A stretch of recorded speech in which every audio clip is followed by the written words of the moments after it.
Think about it. What actually happens when stubborn urban skepticism meets ancient village horrors on the absolute darkest night of the month? I mean, we all know someone who totally brushes off old traditions, right? Well, in this explainer, we're following a 17-year-old city boy. And his utter arrogance in the face of local survival tactics leads him straight into a nightmare that he absolutely cannot explain away. Section 1. The Myth of Amavasya. Okay, so to really grasp the sheer horror our guy faces, we have to understand what the locals are so terrified of. At the core of this fear is Amavasya. In regional folklore, Amavasya isn't just an astronomical new moon.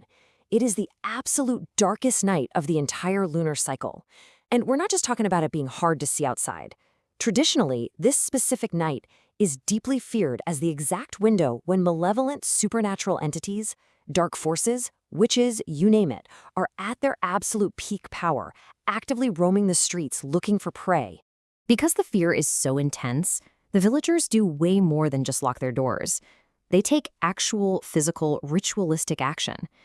On the evening of our story, the protagonist watches his aunt meticulously prepare a raw turmeric paste, or haldi.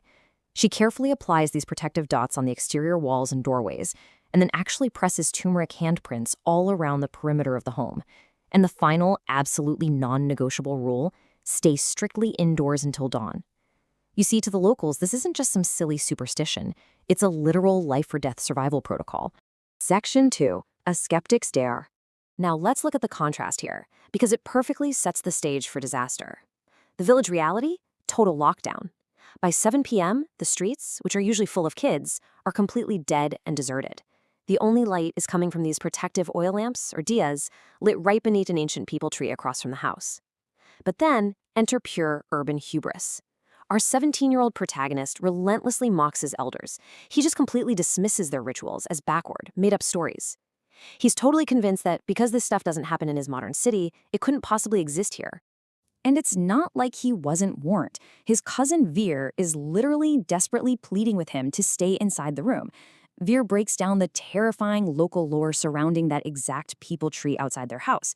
He even brings up their neighbors at Dish Kaka, who had a run-in with a Chudel, a witch, at that very tree just last year, an encounter that left the poor guy bedridden for a whole month.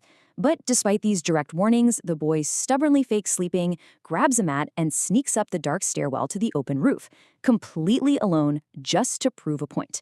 Section 3. Terror on the Roof. Now, put yourself in his shoes. You're entirely alone on an open rooftop, surrounded by total, suffocating darkness. The escalation up there is incredibly fast. At first, he's just bored, right? Playing games on his phone. But then, at 1:30 a.m., the air just turns to ice, a sudden freezing drop in temperature. 5 minutes later, at 1:35 a.m., he clearly hears heavy, fast footsteps pacing directly behind him. He whips around, nothing. The roof is empty. His heart is hammering now. And then, at 1:40 a.m., he glances over at the dark stairwell. There is a horrifying figure just standing there, hands covering its face, letting out this slow, terrifying giggle that just echoes in the quiet night. Yeah, his skepticism is officially shattered. So here is where it gets visceral. He closes his eyes in absolute terror, just praying it's an illusion. But when he opens them, the entity is rushing toward him. The account describes a decaying man in torn clothes, looking literally like he was freshly dug out of a cold grave. The entity runs at him with the speed of the wind and actually passes completely through his physical body. It's just this overwhelming, mind-bending moment of paralyzing shock. He somehow manages to drag himself toward the edge of the roof, desperate to get away from the laughter that's now right next to him. But then his attention is pulled away. From the dead silent street below, he hears the chilling sound of jingling anklets. Pael. He slowly looks toward that ancient peepal tree, and hanging completely upside down from the thick branches is a Chudile. Her eyes lock right onto him, staring directly into his soul with this horrifying, unblinking smile. Just when he thinks it's all over, there's this massive moment of false relief. A family friend, Satbir Singh, comes pedaling down the dark road on his bicycle, heading home late from work. The instant Satbir gets near the tree, the entity just vanishes from the branches. Our guy blinks, and both the Chudale and Satbir Singh are gone. The neighbor seems to have safely passed by into the dark, and for a split second, the boy lets out a huge sigh of relief. But oh man, that relief doesn't last. It's instantly crushed by pure dread. He hears a grotesque sound coming from the alleyway right behind the house. He peers through the brickwork and he sees the Chudile again. Except this time, she is rushing through the alley, violently devouring a massive chunk of raw meat. Thick, dark blood is just continuously dripping onto the paved street as she laughs hysterically, her head whipping around, and she starts sprinting directly toward his house.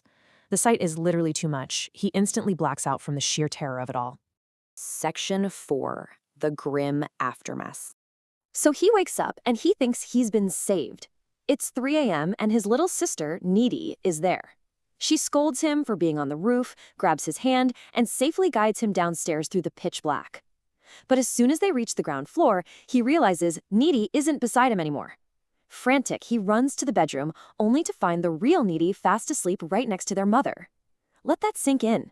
The entity that gently held his hand and walked him down those stairs, it wasn't his sister at all. Totally panicked, he stumbles into his grandmother's room and finds her wide awake, fervently praying in front of a lit oil lamp. She tells him, "There is an evil presence attacking us tonight. I sensed the dark energy and prayed to the goddess."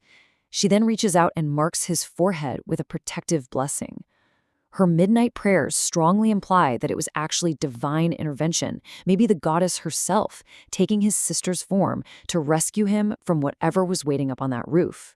But listen, the story doesn't end with a neat little survival bow. The next morning delivers a devastating blow to any remaining shred of skepticism. Horrific wails start echoing through the neighborhood. Satbir Singh, the neighbor who seemingly cycled safely past the tree the night before, he never made it home. His lifeless body is discovered hanging right from the heavy branches of that very same peepal tree. The darkness actually claimed a life, absolutely cementing the lethal reality of the village lore. Which leaves us with a really unsettling thought to wrap up this explainer. Are some ancient superstitions actually survival rules written in blood? When an entire community unanimously agrees to lock their doors and literally paint their walls with turmeric on one specific night, maybe it's not out of ignorance. Maybe it's born from terrifying generational experience. It really makes you wonder what other myths we arrogant city dwellers might be dismissing at our own peril. Stay curious out there, and hey, maybe just stay indoors on the new moon.